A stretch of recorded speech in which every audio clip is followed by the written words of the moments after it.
बिस्मिल्लाहिर्रहमानिर्रहीम। अस्सलाम वालेकुम। आज एक नहायत ही अहम मौज़ू जो कि मेरे लिए बहुत तकलीफ़ देह है, बहुत अज़ियतनाक है और इंतहाई मेंटल डिसऑर्डर और एग्ज़ाइटी है। मुल्क में कोविड-19 में मुख्तलिफ़ इदारों जिसमें तलीमी इदारे सर फ़हरिस्त हैं अपने एम्प्लॉइज़ को नौकरियों से निकाल दिया है। अब इससे बेरोज़गारी की शरह में इजाफ़ा हो गया है। लोगों के किचन में चूल्हे बुझने शुरू हो गए हैं। लोगों के घरों के किराए, बिजली के, गैस के बिल और बच्चों की फ़ीसों का मसला बन गया है। ऐसे भी लोग हैं जिन्होंने बच्चों को स्कूल से निकलवा दिया है और एक्सट्रीम मेंटल डिसऑर्डर, एंग्जाइटी और डिप्रेशन का शिकार हो गए हैं।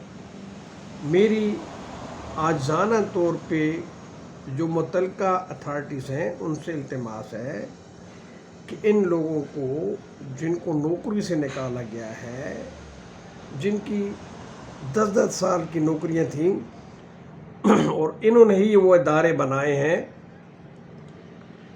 इन्हीं की वजह से इदारों की रेपुटेशन बनी है और एक रेटिंग बनी है।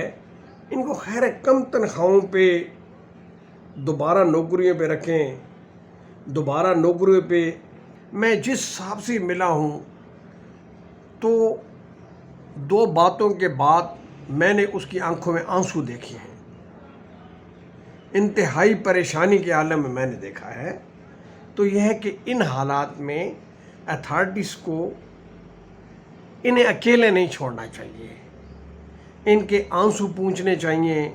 जिस परेशानी में, डिप्रेशन में वो मुब्तला हो गए हैं, उनको उस परेशानी से निकालें, उस डिप्रेशन से निकालें और ऐसी पॉलिसीज़ बनाएं फौरी तौर पे ताकि इनको री एम्प्लॉय किया जाए।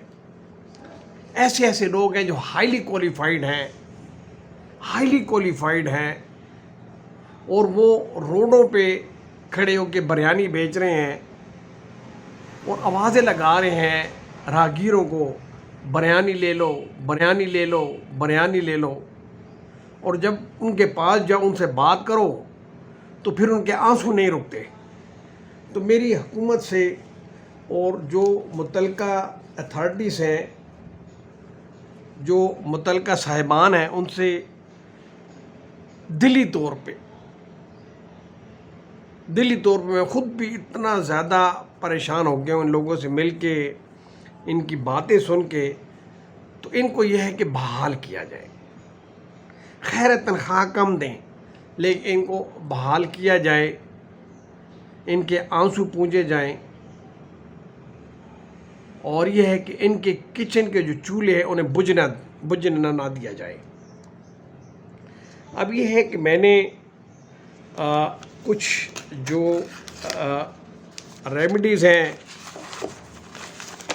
कि हुकूमत ऐसी पॉलिसीज़ डिज़ाइन करे ताकि इनको रिकवर किया जाए।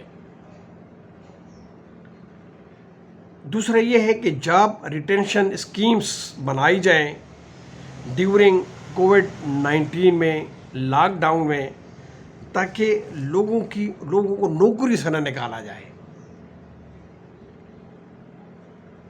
और फिर यह है कि इनको ज़िंदगी की जो बुनियादी ज़रूरतें हैं वो तो पूरी की जाए ना। चलें और नहीं तो कम से कम मंथली तौर पे या कोई ऐसा कर्ज हस्ता दिया जाए ताकि जब तक ये कोई और जॉब नहीं इनकी मिलती तो कम से कम ये अपने लिए, अपनी बीवी बच्चों के लिए कुछ ना कुछ तो बाहर से ला सके ना। कुछ ना कुछ तो खैर एक वक्त का खाएं, एक वक्त ना खाएं। इस सिचुएशन में ना मेरा दिल भर आता है और मेरे दिल में एक ही बात आती है कि रब्बी अन्नी मगलूबन फंतसिर। या अल्लाह, मैं बहुत बेबस हूँ।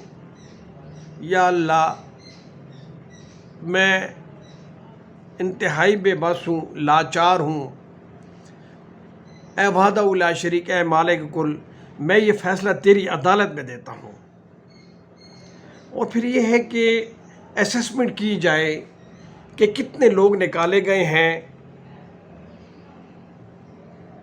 اس کا باقاعدہ ڈیٹا اکٹھا کیا جائے اور فوری طور پہ ان کے جابز کی ارینجمنٹ کی جائے۔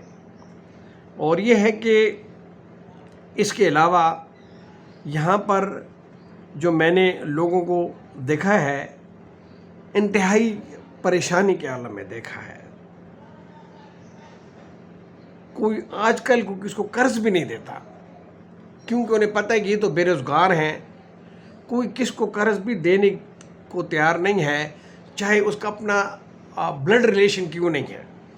اس لیے انتہائی پینفل انوائرمنٹس میں گورنمنٹس ایسی پالیسیز فوری طور پہ بنائے اور پھر اس کو فوری طور پہ امپلیمنٹ کرے، فوری طور پہ اس کو امپلیمنٹ کرے تاکہ یہ لوگ دوبارہ جابس پہ آ جائیں۔ اور دوسرا، جو لوگ جاب پہ ہیں ان کے لیے بھی ایسی پالیسی بنائے جائے تاکہ کووڈ-19 میں ان کی جابز ریٹین رہیں، ان کو نہ نکالا جائے۔ تو میری دلی دعا ہے کہ تمام وہ لوگ جو اچھی سوچ رکھتے ہیں، جو فکر رکھتے ہیں، جو درد رکھتے ہیں، وہ انشاءاللہ تعالی اس کو ضرور امپلیمنٹ کریں گے۔ Thank you very much. Allah bless you, Allah reward you. السلام علیکم۔